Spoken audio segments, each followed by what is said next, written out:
जय गुरु जी। शुक्राना गुरु जी। सारी संगत को जय गुरु जी। संगत जी, क्या आपके साथ भी ऐसा ही होता है? जब कुछ अच्छा होता है तो सब कहते हैं भगवान या गुरु जी ने किया, लेकिन जब कुछ गलत होता है तब सब आप ही को दोषी ठहराते हैं।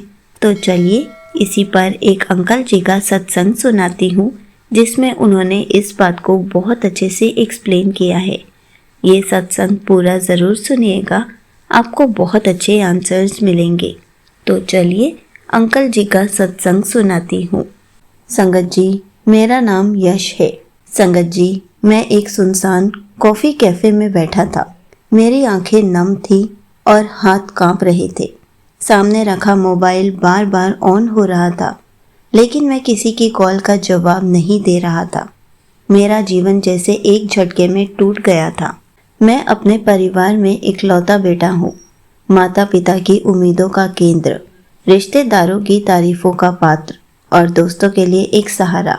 पढ़ाई में होशियार, नौकरी में टॉप पर, सब कुछ ठीक चल रहा था, जब तक एक दिन सब कुछ बिगड़ नहीं गया।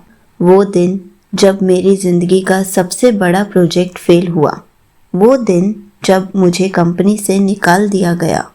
वो दिन जब मेरे पिता ने कहा, तेरे भरोसे तो हम सब डूब गए।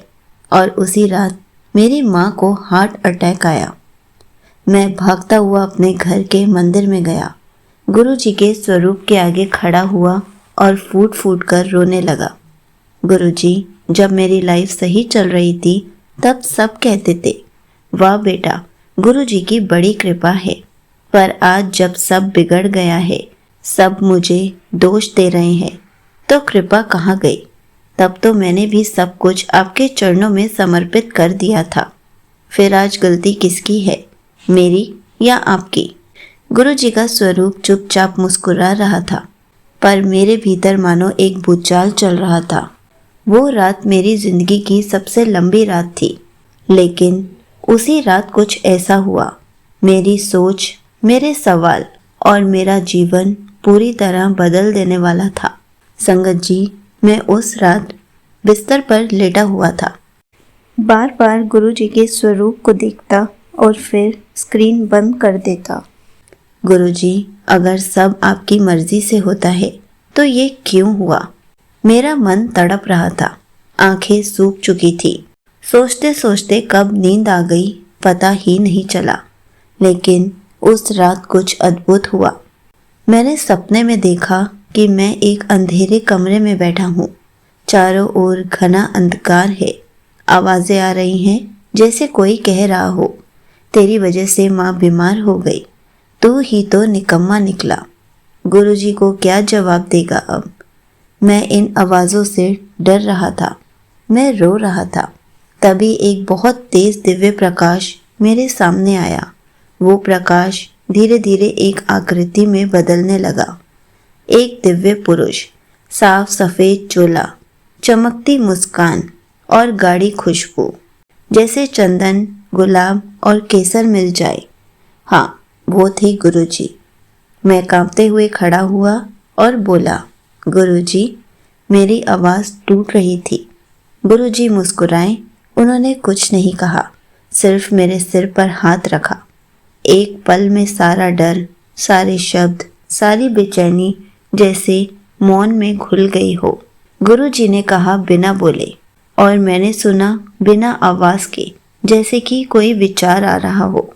बेटा, जब तू अच्छा करता है तो तू मुझे श्रेय देता है, क्योंकि तू जानता है तू कुछ भी नहीं है। लेकिन जब बुरा होता है तो खुद को दोष देता है, क्योंकि तू मानता है कि अब मैं दूर हूँ। पर सच्चाई ये है कि अच्छा बुरा दोनों में मैं ही हूँ। तूने जो खोया वो तुझे तोड़ने नहीं, बदलने के लिए हुआ है। जब कुम्हार घड़ा बनाता है तो मिट्टी को थपथपाता है, घुमाता है, गीला करता है और फिर आग में रखता है। तू अभी आग में है, पर मैं हूँ ना तेरे साथ। मेरी आंखें फिर भर आई। गुरुजी ने फिर मेरे सिर को छुआ और वो अंधकार उजाले में बदल गया। जैसे ही सुबह मेरी नींद खुली तो मन में अजीब सी शांति थी, जैसे अंदर कोई तूफान था ही नहीं। मैं समझ ही नहीं पा रहा था कि वो सपना था या सच्चाई। पर अब जो भी हो, मेरा दिल अब शिकायत नहीं कर रहा था। अब मुझे सवाल का जवाब मिल गया था। गलती मेरी नहीं थी, न हालात की। ये सब गुरुजी की योजना थी। सुबह मेरी आंखें नम थी, लेकिन दिल में एक अजीब सी शांति थी, जैसे कोई बहुत पुराना बोझ उतर गया हो। मैंने बिस्तर से उठते ही सबसे पहले गुरुजी का स्वरूप खोला और कहा, अब जैसा भी करोगे गुरुजी, सब मंजूर, बस आप साथ मत छोड़ना। मैंने घर लौटते ही माँ के कमरे में जाकर माँ को प्रणाम किया।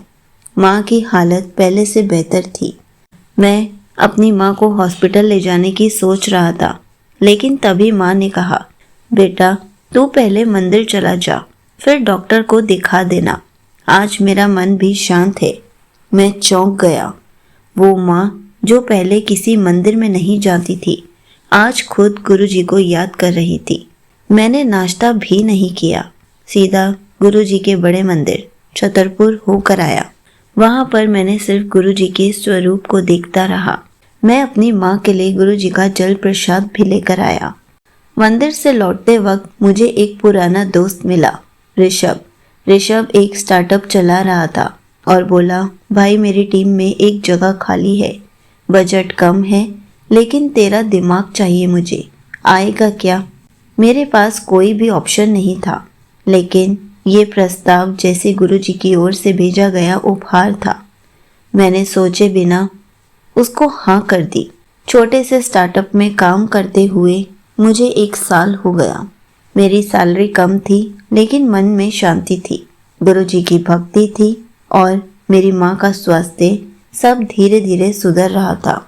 हर रविवार को मैं अपने घर के पास में ही सत्संग में जाने लगा और हर बार किसी न किसी संगत की कहानी में मुझे मेरा जवाब मिल जाता था।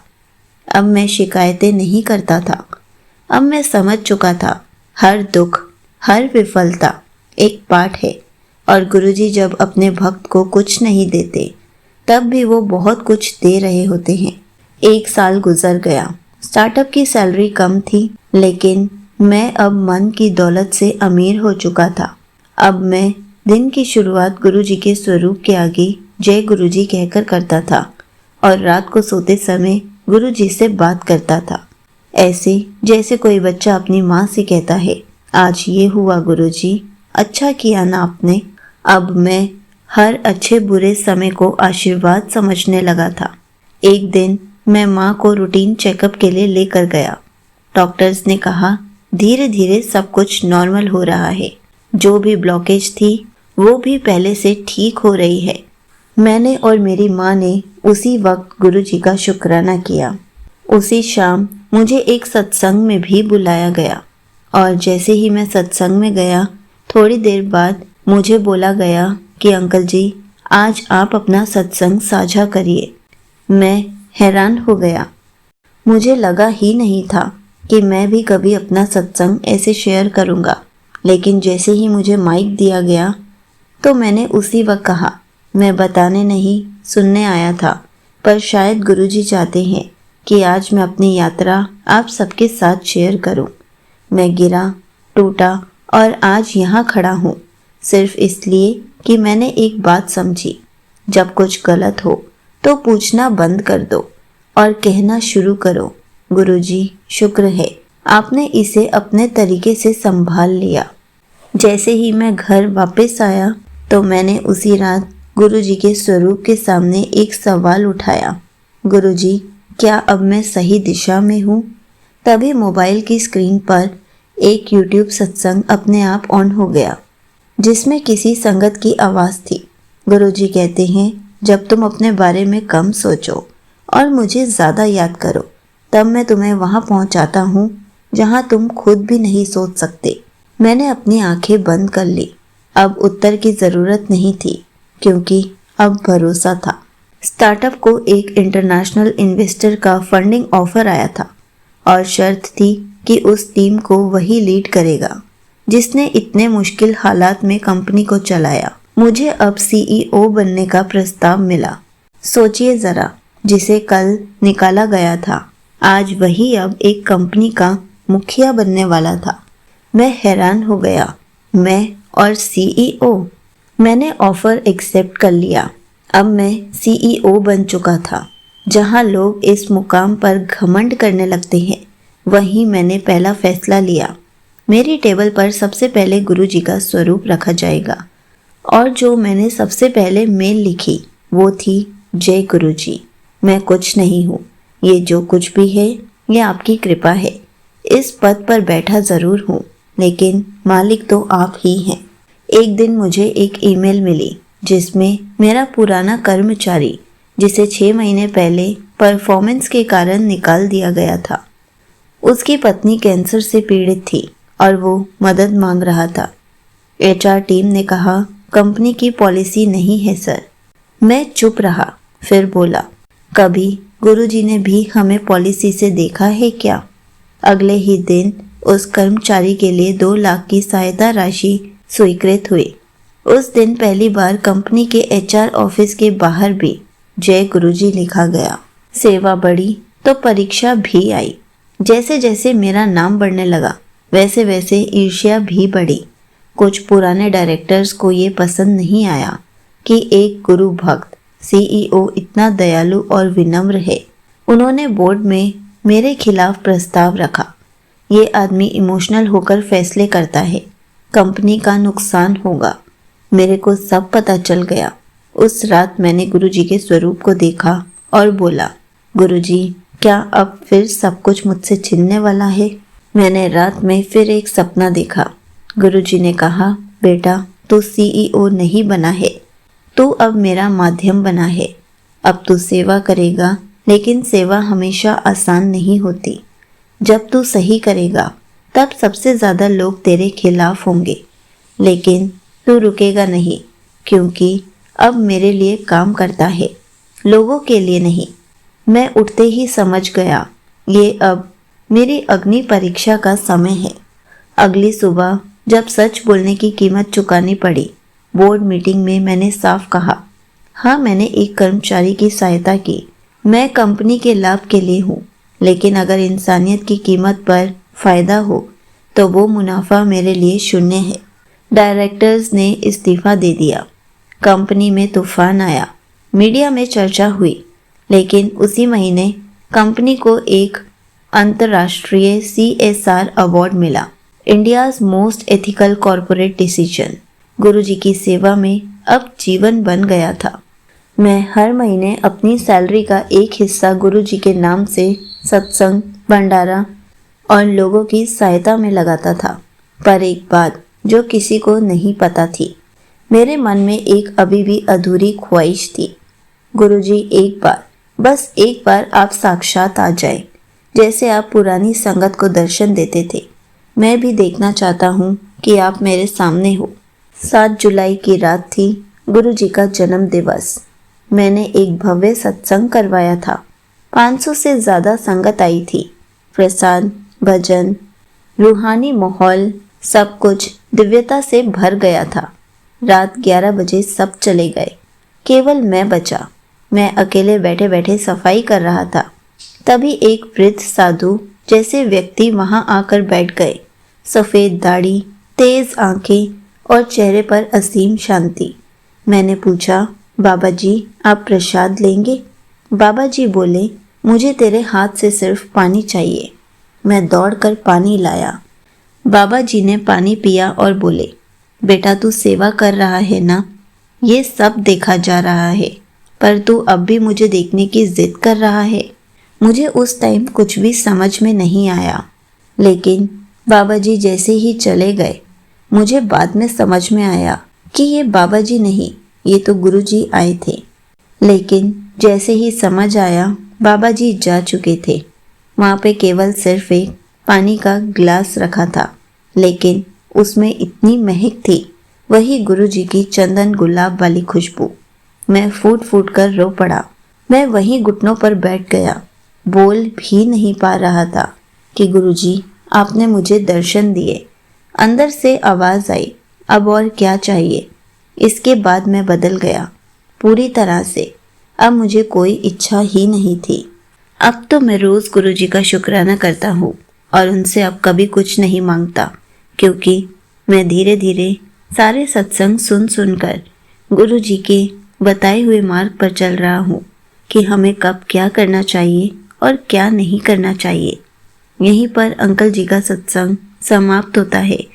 संगत जी, देखा आपने, जब जीवन में कुछ अच्छा होता है तो हम उसे गुरु जी की कृपा मान लेते हैं, लेकिन जब हालात बिगड़ते हैं तो हम खुद को दोषी ठहराने लगते हैं। सच्चाई यह है कि दोनों ही स्थितियों में गुरु जी हमारे साथ होते हैं। अच्छे समय में हमारे साथ होते हैं और बुरे समय में हमें मजबूत बनाते हैं। उनकी योजना हमसे कहीं बड़ी और गहरी होती है। हमें केवल श्रद्धा और धैर्य रखना होता है। संगत जी, हमें कभी भी गुरु जी से कोई भी प्रश्न नहीं करना चाहिए। जैसे कि हम दुखी होते हैं या फिर कुछ गलत होता है तो हम गुरु जी को दोषी ठहराते हैं कि ये सब हमारे साथ क्यों हुआ। लेकिन हमें कभी भी ऐसा नहीं करना चाहिए, क्योंकि गुरुजी हमारे लिए जो बेस्ट होता है वही करते हैं। चाहे पहले थोड़ा सा गलत हो जाए, थोड़ा सा बुरा हो जाए, लेकिन उसके बाद इतना अच्छा होता है कि हम हैरान रह जाते हैं। जब हमारे साथ कुछ बुरा होता है तो हमें मजबूत बनाने के लिए ही होता है, ताकि हम इतने मजबूत बन जाएं कि जब हमारे साथ कुछ अच्छा हो तो हम उसके काबिल बन जाएं। इसलिए गुरु जी को कभी भी दोषी ना ठहराएं।